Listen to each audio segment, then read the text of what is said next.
Hello everyone, commerce अध्ययन में आज हम देखेंगे फाइनेंशियल मैनेजमेंट में जानेंगे फाइनेंशियल मैनेजमेंट की मीनिंग, फंक्शंस एंड उसके ऑब्जेक्टिव्स के बारे में। ये एक रिक्वेस्टेड वीडियो है, जिन्होंने रिक्वेस्ट की है उनका नाम है पूजा गर्ग। तो स्टार्ट करते हैं इस वीडियो को और देखते हैं। और अगर मैं आपको अच्छे से समझा पाऊँ तो कमेंट सेक्शन में कमेंट करके ज़रूर बताएं। वीडियो अच्छा लगता है तो लाइक ज़रूर करें। चैनल पर नए विजिटर हो तो प्लीज़ चैनल को सब्सक्राइब ज़रूर कर लें एंड बेल आइकन को प्रेस कर लें ताकि आपको आने वाली वीडियोज़ की नोटिफिकेशंस मिलती रहे। ज़्यादा इन्फॉर्मेशन के लिए एंड मोटिवेशन के लिए आप मुझे इंस्टाग्राम पर फॉलो कर सकते हैं, उसका लिंक भी आपको डिस्क्रिप्शन बॉक्स में मिल जाएगा। तो स्टार्ट करते हैं इस वीडियो को और देखते हैं meaning. Financial management is the operational activity of a business that is responsible for obtaining and effectively utilising the funds necessary for efficient operations. अगर हम बात करते हैं फाइनेंशियल मैनेजमेंट को, जिसको हम हिंदी में बोलते हैं वित्तीय प्रबंध।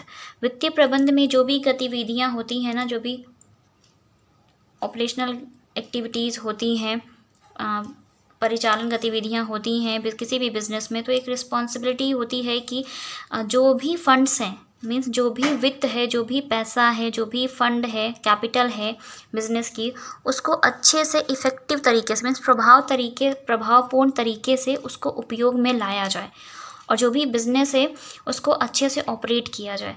तो बहुत ज़्यादा आवश्यकता होती है इफ़िशिएंट ऑपरेशंस के लिए, जो भी फंड हैं उनको इफ़ेक्टिवली यूटिलाइज़ किया जा सके। इसलिए आवश्यकता पड़ी फाइनेंशियल मैनेजमेंट की। और फाइनेंशियल मैनेजमेंट ही वो डिपार्टमेंट होता है जो बिज़नेस या कहीं का भी जो भी डिपार्टमेंट्स है, हर डिपार्टमेंट के लिए इम्पॉर्टेंट है फाइनेंस मैनेजमेंट।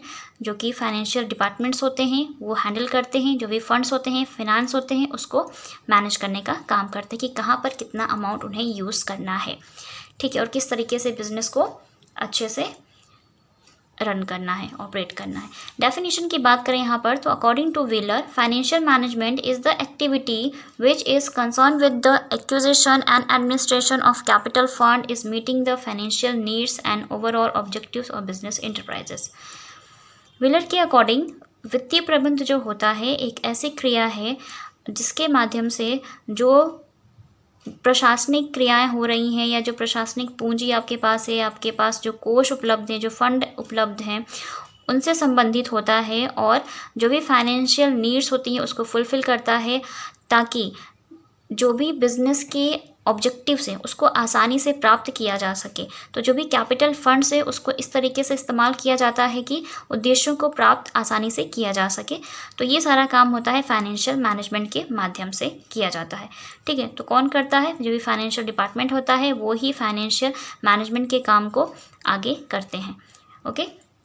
अब हम बात करते हैं फंक्शन ऑफ फाइनेंशियल मैनेजमेंट की। तो यहाँ पर देख लेते हैं कुछ points. These are 3 basic functions of financial management. The first point is raising finance. Raising finance means कि कहाँ से किस तरीके से वित्त का प्रबंध किया जाएगा, ठीक है ना, वित्त को एकत्र किया जाएगा। इन्वेस्टिंग इन एसेट्स की बात करें कि जो भी आपके पास फंड अवेलेबल है, जो भी पैसे आपके पास रखे हुए हैं, जो भी कैपिटल अमाउंट है, उनको किन एसेट्स में, मीन्स किन संपत्तियों में इन्वेस्ट करना है, विनियोग करना है, ठीक है। And third point is distributing returns earned from assets to shareholders. और किस तरीके से शेयर होल्डर्स के बीच में डिस्ट्रीब्यूट करना है अमाउंट्स को। तो ये सारी चीज़ें भी आ जाती हैं किसमें, आपकी फाइनेंशियल मैनेजमेंट में। तो ये फंक्शंस होते हैं फाइनेंशियल मैनेजमेंट के। और भी फंक्शंस हैं तो चलिए उनको भी डिस्कस कर लेते हैं। तो यहाँ पर functions of finance are determining the financial needs. तो जितने भी आपको डिटरमाइन करना होता है कि जो भी कहाँ कहाँ पर कितने वित्त की आवश्यकता है, तो ये आप पहले से निर्धारित करते हैं, ठीक है। फाइनेंसिंग डिसीजन की बात करें, फिर आप वित्त निर्णय लेते हैं, वित्तीय निर्णय लेते हैं, मीन्स कहाँ पर कितना अमाउंट यूज़ होगा, किस तरीके से होगा वो आप डिसाइड करते हैं। इन्वेस्टमेंट डिसीजन की बात करें तो कहाँ पर कितना विनियोग किया जाएगा, जो भी आपके पास फाइनेंस अवेलेबल है, जो भी फंड अवेलेबल है, फंड्स हैं आपके पास, उसको कहाँ पर किन एसेट्स में कितनी मात्रा में इन्वेस्ट करेंगे आप, ठीक है, मीन्स निवेश करेंगे आप, ओके। वर्किंग कैपिटल डिसीजन की बात करें यहाँ पर तो जो भी वर्किंग कैपिटल है, कार्यशील पूंजी है, उसके लिए आप निर्णय लेते हैं, उसको डिसाइड करते हैं कि वर्किंग कैपिटल किस तरह से कलेक्ट की जाएगी और किस तरह से बनाए रखना होगा बिजनेस में, ठीक है।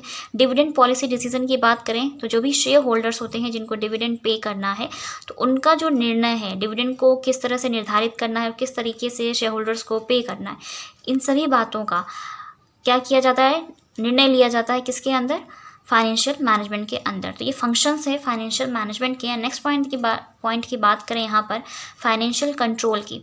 अब आपके पास फिनांस है, आपके पास फंड है, आपके पास कैपिटल अमाउंट है, ठीक है।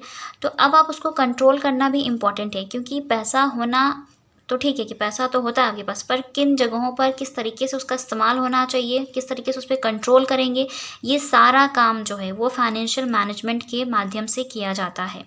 मैनेज किया जाता है सभी फंड को, कैपिटल्स अमाउंट को, जितना भी आपके पास पैसा उन सभी को यहाँ पर मैनेज किया जाता है। एंड रूटीन फंक्शंस की बात करें तो जो भी डेली रूटीन में जो खर्चे होते हैं उनको भी यहाँ पर मैनेज किया जाता है। तो देख लेते हैं क्या है रूटीन फंक्शंस में। For the effective execution of the finance functions, certain routine functions have to be performed in the normal course of the business. The routine functions are, ठीक है। तो जो डेली बेसिस पे जो भी फंक्शंस किए जाते हैं वो उनको अच्छे से परफॉर्म करने के लिए किस तरीके से बिजनेस अच्छे से परफॉर्म करेगा, या जो भी फाइनेंस है उसका जो वह काम है किस तरह से एग्जीक्यूट किया जाएगा, ये सारी चीज़ों के लिए हम जान लेते हैं कि रूटीन फंक्शन में कौन कौन से फंक्शंस आ जाते हैं। So first point is supervision of cash receipts and payments and safeguarding of cash balance.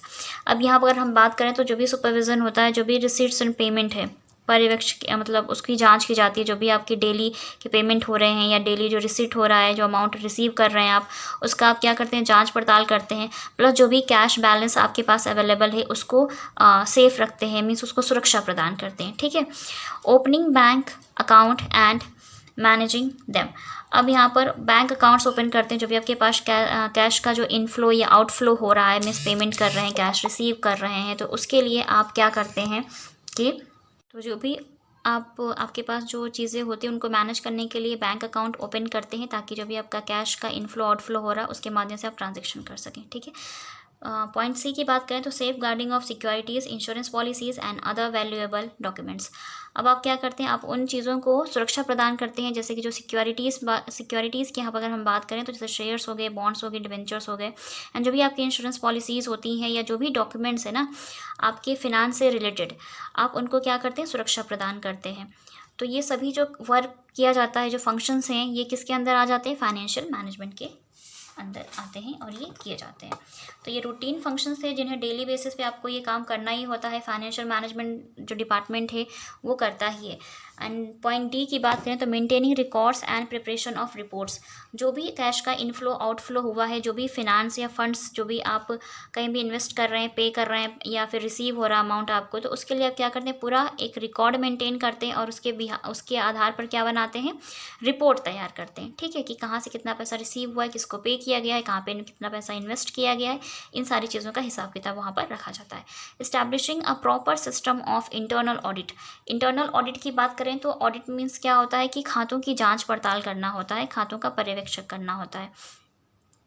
तो यहाँ पर होता है कि जो भी आपके आंतरिक हिसाब किताब की जो बहियाँ होती हैं, जो खाते होते हैं, उनको क्या किया जाता है, प्रॉपर सिस्टमैटिक तरीके से बनाकर रखा जाता है, इस्टेब्लिश किया जाता है। ओके, तो ये किसके अंदर आ जाते हैं, ये सारे फंक्शंस फाइनेंशियल मैनेजमेंट के अंदर आते हैं। नेक्स्ट बात करते हैं ऑब्जेक्टिव्स ऑफ फाइनेंशियल मैनेजमेंट्स के क्या उद्देश्य होते हैं, उसकी बात कर लेते हैं। It is a duty of the top management to lay down the objectives और goals which are to be achieved by the business. अब अगर हम बात करते हैं ऑब्जेक्टिव्स की, तो ये जो मैनेजमेंट डिपार्टमेंट होता है ना, फाइनेंशियल मैनेजमेंट, ये सभी डिपार्टमेंट से ना टॉप लेवल का डिपार्टमेंट होता है, सबसे मतलब इम्पॉर्टेंट और कहें तो अहम डिपार्टमेंट होता है किसी भी ऑर्गेनाइजेशन के लिए या बिजनेस के लिए, ताकि जो भी उनके उद्देश्य है ना, जो भी ऑर्गेनाइजेशन उसका जो भी उद्देश्य है उसको आसानी से प्राप्त किया जा सके, अचीव किया जा सके, ठीक है। बात करते हैं यहाँ पे फर्स्ट पॉइंट की, जो कि है प्रॉफिट मैक्सिमाइजेशन। पहला उद्देश्य क्या होना चाहिए, प्रॉफिट को ज़्यादा करना होना चाहिए, ज़्यादा से ज़्यादा कैसे प्रॉफिट अर्न किया जा सकता है। उसके अंदर जो पॉइंट्स आते हैं वो है first point is measurement of performance. Measurement of performance की बात करें तो जो भी बिजनेस में वर्कर्स एम्प्लॉयज़ वर्क कर रहे हैं उनकी परफॉर्मेंस को मेज़र करना कि किस तरीके से परफॉर्म कर रहे हैं, ठीक है, ये सारी चीज़ें भी आ जाती हैं फाइनेंशियल मैनेजमेंट में। Efficient allocation and utilisation of resources. अब अगर हम बात करते हैं कि जो भी कुशल आपके पास उपयोगी रिसोर्सेज हैं उनको ज़्यादा से ज़्यादा क्या किया जाए, इफेक्टिवली यूटिलाइज़ किया जा सके, ठीक है, एलोकेट किया जा सके, सही टाइम पर चीज़ों को यूज़ किया जा सके। तो ये फाइनेंशियल मैनेजमेंट के उद्देश्य होते हैं जिनको आप आसानी से प्राप्त कर सकते हैं फाइनेंशियल मैनेजमेंट को यूज़ करके। मैक्सिमाइजेशन ऑफ सोशल वेलफेयर, जो भी सामाजिक कल्याण की जो चीज़ें हैं उनको ज़्यादा बेहतर बना सकते हैं, मीन्स अपने सोसाइटी को और बेहतर तरीके से उनमें इम्प्रूवमेंट ला सकते हैं, लोगों की हेल्प कर सकते हैं, ठीक है ना। उनके कल्याण के लिए पैसे डोनेट कर सकते हैं। किसी भी तरीके से आप अपनी सोसाइटी में योगदान दे सकते हैं ताकि सोसाइटी और बेहतर बन सके। सोर्स ऑफ इंसेंटिव की बात करें तो जो भी इंसेंटिव्स होते हैं तो उसके लिए कई सारे सोर्सेस आ जाते हैं। तो अगर फाइनेंशियल मैनेजमेंट के माध्यम से चीज़ों को अच्छे से मैनेज किया जा रहा है तो इन उद्देश्यों की प्राप्ति आसानी से की जा सकती है। Helpful in facing adverse business conditions, तो बहुत ज़्यादा हेल्प होती है अगर कोई बिज़नेस की ऐसी कंडीशन है जो एडवर्स है, मीन्स फेवरेबल नहीं है बिज़नेस के लिए वो कंडीशन, ठीक है, मीन्स अच्छी नहीं है बिज़नेस के लिए वो कंडीशंस, तो ऐसे में हेल्प हो जाती है। जो भी फाइनेंशियल मैनेजमेंट है उसके माध्यम से आसानी से उन चीज़ों के साथ डील किया जा सकता है, तो इन उद्देश्यों की भी आसानी से प्राप्ति की जा सकती है। Helpful in the growth of the firm, जो भी फर्म है उसकी जो ग्रोथ है ना उसको आसानी से ग्रो करने में हेल्प हो जाता है फाइनेंशियल मैनेजमेंट के माध्यम से, ठीक है। तो जो भी आपकी जो फर्म है उनको हेल्प होती है ज़्यादा से ज़्यादा अच्छे से डेवलप करने के लिए, कंट्री में योगदान देने के लिए। सेकंड पॉइंट की अगर बात करें वेल्थ मैक्सिमाइजेशन, वो क्या था, प्रॉफिट मैक्सिमाइजेशन, कि किस तरह से आप अपने प्रॉफिट को ज़्यादा से ज़्यादा बढ़ा सकते हैं, ठीक है, मैक्सिमम कर सकते हैं, फाइनेंशियल मैनेजमेंट के उद्देश्यों में था। उन पॉइंट्स को हमने डिस्कस किया। इस पॉइंट में देखते हैं वेल्थ को किस तरह से मैक्सिमाइज कर सकते हैं। This approach is now universally accepted as an appropriate criterion for making financial decision as it removes all the limitations of profit maximization approach, ठीक है।